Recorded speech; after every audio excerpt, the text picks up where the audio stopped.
Good morning everyone, my name is K. Patel, studying third class Globals. Today's topic is science project. Take two glasses of water.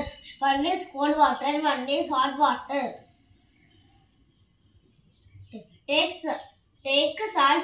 Take 1 spoon of salt and add it to cold water and also in hot water.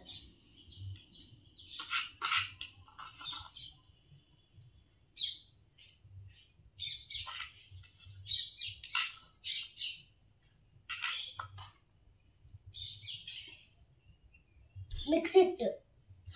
Which one can dissolve fast?